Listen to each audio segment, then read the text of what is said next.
ആലയത്തിൻ്റെ പേര്. ബ്യൂട്ടിഫുൾ ആയിട്ടുള്ള ഒരു പള്ളിയാണ്. ആ ചർച്ചിൻ്റെ ബെല്ലാണ് നമ്മൾ ഈ കേൾക്കുന്നത്. എത്ര ബ്യൂട്ടിഫുള്ളാണ് അല്ലേ?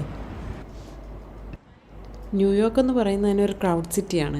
അതുപോലെ തന്നെ ബ്യൂട്ടിഫുള്ളുമാണ്. ഒരുപാട് സ്ഥലങ്ങൾ കാണാനുണ്ട്.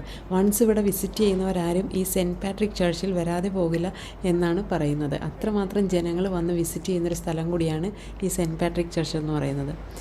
അതുമാത്രമല്ല, അമേരിക്കയിലെ തന്നെ ഏറ്റവും വലിയൊരു പള്ളി കൂടിയാണ് ഈ സെൻറ്റ് പാട്രിക് ചർച്ച്. എല്ലാ പള്ളികളുടെയും ഒരു ഹെഡും കൂടിയാണ്. ചർച്ച് ഓഫ് ഓൾ പാരിഷ് എന്നും കൂടി ഇതിന് പേരുണ്ട്.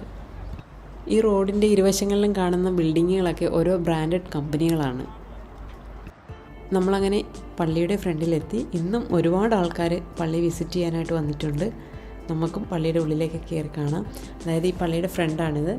ഒരുപാട് പ്രത്യേകതകളൊക്കെയുള്ള ഒരു പള്ളിയാണിത്. ഈ പള്ളിയുടെ മെയിൻ അട്രാക്ഷൻ എന്ന് പറയുന്നത് ഇതിൻ്റെ ഇൻറ്റീരിയർ ആൻഡ് എക്സ്റ്റീരിയർ തന്നെയാണ്.